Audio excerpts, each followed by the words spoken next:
우리가 삶을 살다 보면 어렵고 힘든 순간이 닥치게 되지요. 또 그 힘든 순간을 이겨나가려고 애쓰지만 마음대로 되지 않을 때가 있습니다. 그러면서 턱 드는 생각은 정말 모든 것이 끝났나 보다.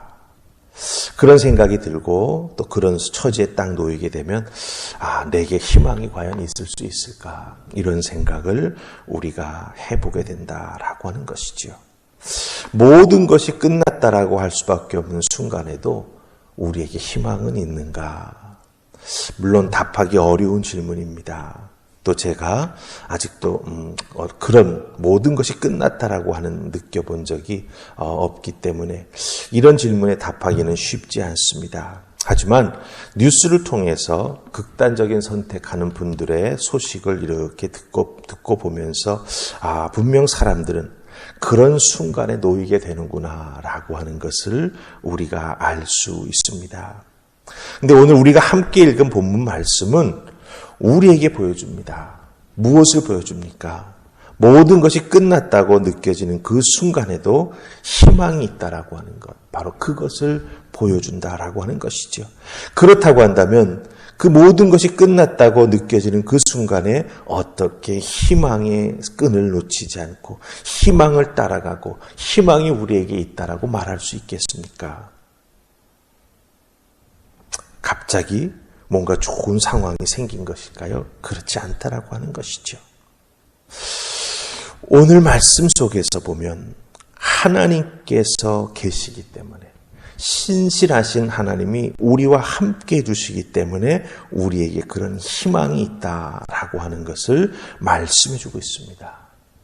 내가 막다른 골목에 몰려있다 할지라도 나는 신실하신 하나님을 믿기 때문에 바로 내게 그 어렵고 힘든 상황을 뚫고 나아갈 수 있는 희망이 보인다라고 하는 것입니다. 지금 나 자신이 놓여있는 상황이 암울하십니까? 걱정이 산더미 같습니까? 내 힘으로 해결할 수 있는 것들이 별로 없다고 느껴지십니까? 도움이 청할 것도 마땅하지 않고 딱 나 혼자 이런 상황 속에 홀로 떨어져 있다라고 생각됐습니까? 그렇다고 한다면 내가 믿는 신실하신 하나님이 있기 때문에 나는 그것을 끝내 이겨나갈 것이다라고 하는 분명한 믿음을 갖는 여러분들 되시기를 주님의 이름으로 축복합니다. 자, 그럼 어떻게 이렇게 어렵고 힘든 상황을 우리가 희망을 가지고 이겨나갈 수 있을까요? 사도 바울은 3절에서 우리에게 그 은혜를 알려주고 있습니다. 우리 3절 말씀 찾아서 같이 읽으십시다. 찾으셨습니까? 같이 읽습니다. 주여 그들이 주의 선지자들을 죽였으며 주의 제단들을 헐어버렸고 나만 남았는데 내 목숨도 찾나이다 하니 아멘. 이 말씀은 우리가 잘 아는 대로 엘리야의 말씀이지요. 갈멜산에서 450명의 바알 선지자를 죽인 후에 그 왕비 이세벨이 엘리야 선지자의 목숨을 노립니다. 칼을 든 군대를 풀어서 엘리야를 찾지요. 그 소식을 듣자마자 엘리야는 호렙산으로 도망을 쳐 그곳 깊은 굴 속에 숨어버립니다. 그곳에서 하나님께 이스라엘의 불신앙을 고발하면서 이렇게 다 배반하고 도망가고 없어졌는 이제 나 혼자만 남았다고 하나님 앞에 생각하면서 자기의 어려움을 토로하고 있었습니다.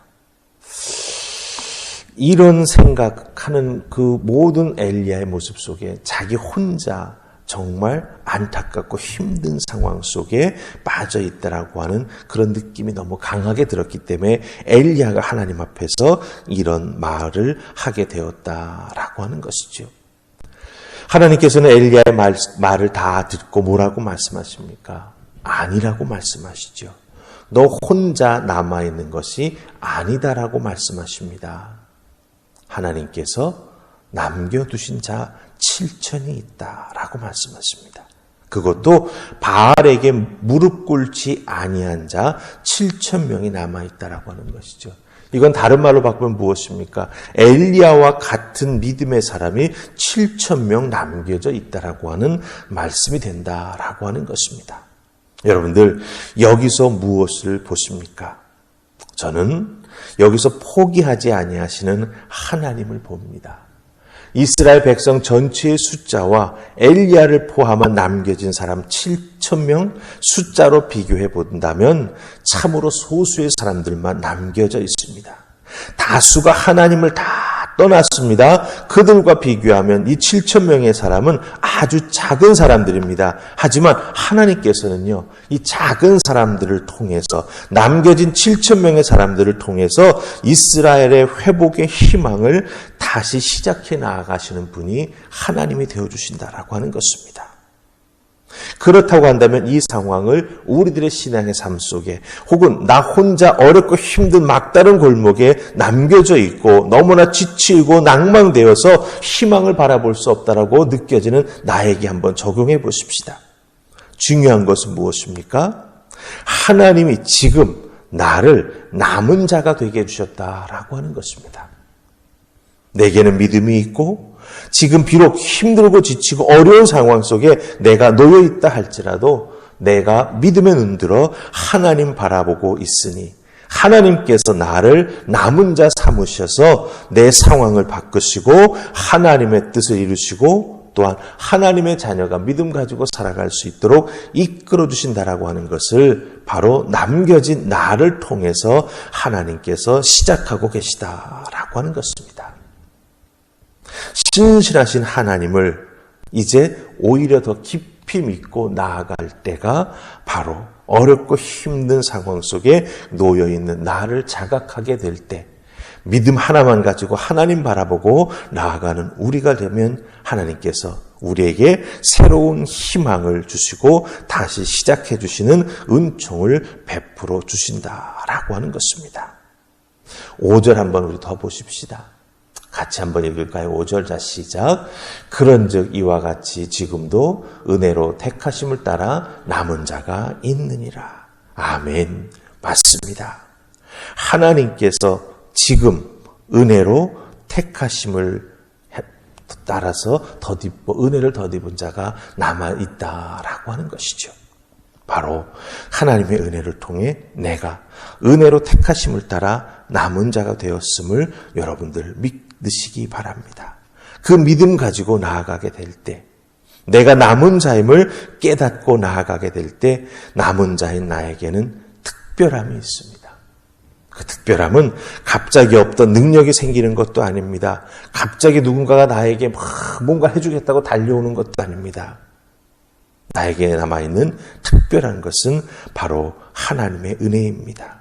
하나님이 내게 하염없이 하늘의 은혜를 부어주셔서 나로 하여금 내가 남은 자가 되었다라고 하는 걸 자각하게 해주시고 그 어렵고 힘든 상황을 견디게 해주시고 특별히 희망을 눈물로 씨를 심는 자의 심정으로 삶의 자리에서 심고 그 희망이 자라날 수 있도록 믿음으로 물을 주면서 기도로 소망을 품고 하나님 앞에 부르짖으면서 나아갈 수 있도록 우리에게 부어주시는 하나님의 은혜가 있다라고 하는 것이죠. 그래서 그 은혜를 믿음의 동력 삼아서 어렵고 힘든 상황 속에서 남은 자인 나에게 주시는 하나님의 은혜가 있으니 내가 이것을 떨쳐 이겨 나아가겠습니다. 믿고 의지하면서 달려나아가는 우리가 될 때 결단코 우리가 놓여있는 어렵고 힘든 상황은 막다른 골목이 아니라고 하는 것을, 하나님의 희망이 펼쳐져 나아가는 시작점이 된다라고 하는 것을 꼭 기억하시고 여러분의 삶의 자리에서 지금도 은혜로 택하심을 따라 남은 자가 내가 되었다. 이 말씀, 이 믿음 꼭 지니시고 오늘도 승리하는 여러분 되시기를 주님의 이름으로 축복합니다. 아멘. 우리 기도하십시다. 좋으신 하나님, 은혜 감사합니다. 오늘도 저희들을 주의 손으로 부르시고 말씀으로 깨우쳐 주시사 우리들의 삶에 아무리 어렵고 힘든 상황이 엄습해 온다 할지라도 바로 나 자신이 남은 자됨을 기억하게 하여 주시옵소서. 우리 하나님께서 은혜로 택하여 주셔서 어렵고 힘든 상황을 이겨나갈 수 있는 믿음의 사람 삼아주셨음을 기억하게 해주셔서 어렵고 힘들 때 믿음으로 희망의 끈을 놓지 아니하고 기도함으로 이기며 나아가는 우리 모두가 되게 하여 주시옵소서. 오늘 나의 삶의 자리에서도 하나님의 남은 자됨을 기억하게 해주시고 아버지 주시는 은혜를 통하여 승리하며 나아가는 우리가 되게 하여 주시옵소서. 감사하고 예수님 이름으로 기도하옵나이다. 아멘.